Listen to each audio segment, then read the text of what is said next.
women who lost their male partners to red pill content, because I want to know what happened. Yeah, I'm right here. I lost one of the loves of my life. One of my best friends, had known him over 20 years, since before we were born, to red pill content, and I want to talk about it today. I do think it's important to educate people and keep them aware of this. Well, it was like a 5-10 year long process to strap in, and I think one of the hardest parts wasn't accepting losing him, but having to accept that, like, this person, these ideologies were inside him the whole time. So his name was Jared. We grew up on streets near each other, and our families knew each other before we were born because we were all homeschooled. So obviously when we were little, I had a big old crush on him because he was the only boy my age I had ever spoken to, but he had no interest in me because he was a little kid. So for a lot of the middle years, he goes back into school. We don't talk. He's in the grade above me. But once we get into high school, we actually reconnect somehow, and I forget how, but I'm a total nerd in high school, and he is like a hockey jock. But he was always a really sweet kid. So for a while I believed him when he swore his hockey friends must have stolen his phone in the locker room and sent this message to me on Snapchat that said,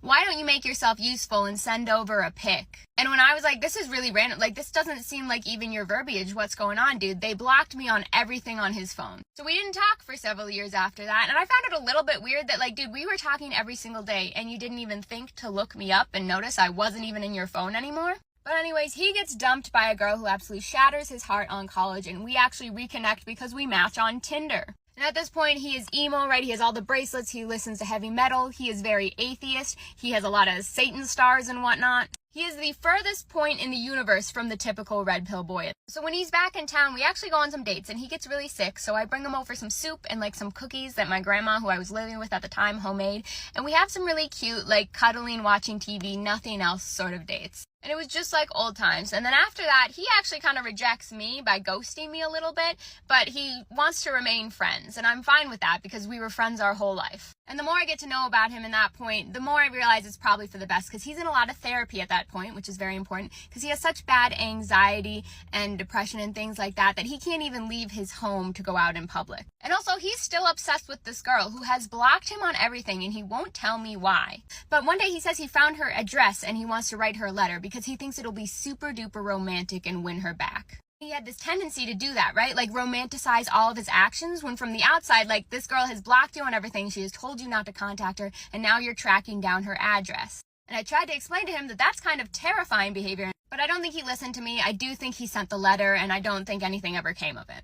But at this point, he decides he needs to completely change his life. I think his therapist suggested getting into working out, which is the beginning of the slippery slope. So again, he's still in college, living mostly in his parents' basement. He's spending thousands of dollars now on gym equipment and getting really into working out. And watching, like, male motivational videos, to which I believe around this time too, he decides that he doesn't need to go to therapy anymore. And I was like, no, you still can't really leave your home, dude, and you have a lot of issues. Like, you definitely are not done with that. But again, he thinks that after like a short period of time, he's just completed therapy. And around this time, a couple of his friends ask how we reconnected too, because it's a question to ask. And I jokingly am like, well, we went on a couple dates and Jared rejected me, and he insists that never happened. Like, he refuses to, like, he denies it to his core that he ever rejected me. I was like, it's fine, it's funny, and I'm fine with it. But anyways, we're seeing other people, we're just friends. And around this time is when I met Basement Eric, the one who SA'd me and tried to kidnap me and keep me locked in his basement, right? So that causes a lot of damage. And my brain doesn't trust me to be around boys anymore. So eventually I have to explain to Jared, like, why I'm always sitting on the opposite side of the room or not really seeing him anymore. And he decides again in his brain, which he has made himself out to be a good person in this scenario and coming from a good place,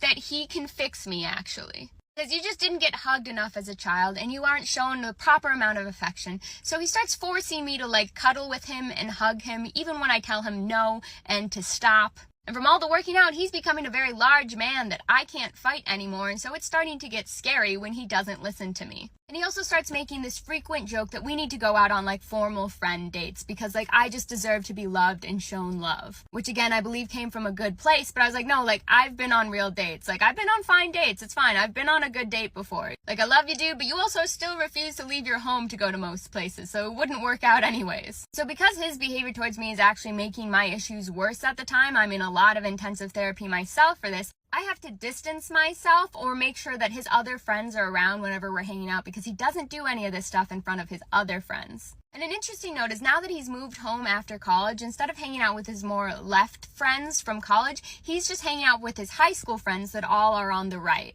And that starts to really speed up his change in behavior. And around this time, we're both dating and seeing other people, and he never really likes any of my partners, which is fair. I had a lot of duds. But the difference is every time I had a boyfriend, I really wanted to connect him with Jared. Like, I wanted them to be friends, because isn't that the goal? He finds a partner, I find a partner, you and your best friend, like, we all live happily ever after together. But no, because whenever he got a girlfriend, I was never allowed to meet her, no matter how many times I begged and asked. And also, every time he got a girlfriend, of course, she was blonde, my height, and he kind of stopped talking to me when he was dating them. Or at least he stopped forcing me to cuddle him all the time, which was a win for me. Also, the cuddling stuff started again shortly after I started hanging out with him more, but I was able to deal with it then because time had passed. He'd also slowly started using like alpha male, beta male lingo. Like, he's hanging out with his gym friends 24/7. They have daily fitness, eating, they have everything mapped out on an Excel spreadsheet. They're constantly on the grind. He's he's leaning into alpha, beta, all that terminology. I'm starting to get increasingly worried. And then he gets a new girlfriend. And this girlfriend is super religious, super conservative, right? And all of a sudden, out of the blue, Jared suddenly is talking about being religious and going to church. He's going and playing tennis and doing all these things that I've never heard of him doing before. And he's starting to say some of the concerning things he would just let slip when he was one-on-one with me out loud now. I remember our very last FaceTime. He FaceTimed me after he was playing tennis with his girlfriend. I was talking about a date I'd gone on, but we didn't really click. And he starts going like, you need a beta male because you have like an alpha energy. See, I'm an alpha male, so I need like a beta housewife. It's like, I'm just stunned by everything that's coming out of his mouth all of a sudden. And then at some point, I kind of must have made the comment that I was like a little bit concerned about all the conservatives and the things he's been hanging around for him to say this. And he utters the phrase, well, technically, like, voting conservative is the most alpha male thing you can do, right? Because, like, you're voting to suppress minorities and women. You're maintaining your seat at the top. And in that singular moment, all hope in my body left, and I disconnected from the conversation entirely. Did not try to continue to engage. I just made a natural exit. Because also, sir, you are the furthest thing from an alpha male I've ever met. Like, you can barely leave the house, and now this girl has entirely changed your personality. And two, you are Asian. Now, you are half Asian, but if a white right male looked at you, he would say you are Asian. You are the minority that you are saying you're voting to suppress, sir. But I just let it go. I didn't say any of that because I knew in that moment he was too far gone. After that, I no longer took any of his texts and phone calls, and I finally reached out to one of his other girl friends to ask if he had ever done any of this to her, because he always insisted to me, like, cuddling and whatnot is just what friends do. Like, it's totally normal. She said that was weird. She said that she had never seen him act that way to her before. Like, I don't know why, but he was only doing this stuff to me. After I got that confirmation, I sat down and I wrote a thick Google Doc text to send to him, to be very clear as to why I am cutting communication with him. I am terrified of him. I am terrified of his behavior, the man he's grown into. I am disappointed. I lost my best friend, and he's become this person I don't even recognize or feel safe around anymore. I have to just accept that that boy that I shared so much of my life with, that I loved, is completely gone. I'm never gonna get him back, and I think about him all the time, and I feel like a part of me is just gone. And I'm so sorry that I can't let you back. But if you see this, I love you, and I really hope that you get better. I apologize that I couldn't really finish the story, but luckily that's pretty much the end of it, and you guys finally found out, like, the one thing I can't talk about very easily. But also, look, I bought new plants, so yay, new plants, replace men with plants. RedPill community sets men up so badly for long-term relationships. It tells men you have to have a high body count. Cool, they go out and have a high body count, but you have to be with a virgin. Okay, but when they go out into the real world, after they've had a high body count, they are not sexually compatible with a virgin. They are so easily bored by a virgin. They don't know how to work a virgin. They don't have the patience to teach a virgin how to behave in a way that they are pleased with. So they always end up, maybe they'll marry a good woman, they'll go straight to the escorts when they want their pleasure, because they cannot be emotionally and sexually compatible with a virgin, because a true virgin who's good, who's genuinely good, wouldn't select a man that's been sleeping around.